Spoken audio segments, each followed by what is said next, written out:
मंत्री गुलाबराव पाटील यांच्या पाळधी गावामध्ये 2 गटात झालेल्या वादाचं रूपांतर जाळपोळीमध्ये झालं आणि त्यानंतर आता या ठिकाणी तणावपूर्ण शांतता असली तरी सुद्धा खबरदारीचा उपाय म्हणून सकाळी 6 वाजेपर्यंत या ठिकाणी संचारबंदी लागू करण्यात आली आहे अशी माहिती पोलिसांनी दिली आहे। या घटनेमध्ये पोलिसांनी रात्रीच काही संशयितांना ताब्यात सुद्धा घेतलंय।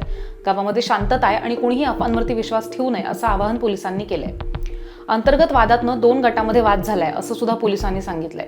पाळधी पोलीस ठाण्यामध्ये अज्ञात 20 ते 25 लोकांविरुद्ध गुन्हाही दाखल झालाय। उद्या सकाळी 6 वाजेपर्यंत संचारबंदी लागू करण्यात आली आहे। काल रोजी रात्री धरणगाव पोलीस स्टेशन अंतर्गत पाळधी या गावामध्ये 2 गटातील भांडणाचं पर्यावसन हे थोडंसं काही दुकानांची जाळपोळ करण्यामध्ये झालं होतं। त्या संदर्भाने पाळधी पोलीस स्टेशन OP अंतर्गत गुन्हा दाखल झालेला आहे आता आणि काही लोकांना आम्ही ताब्यात घेतलेला आहे। सध्या इथे मोठ्या प्रमाणात फौजपाठा उपलब्ध आहे आणि सध्या तरी इथे शांतता आहे। काही अंतर्गत वादामुळे सदरचा जो जी घटना आहे ती घडलेली आहे।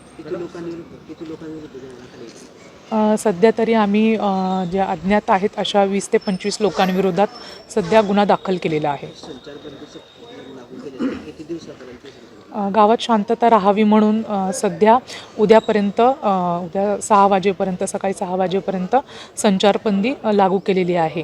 जर शांतता आढळली तर त्यानंतर संचारबंदी ही उठवण्यात येईल।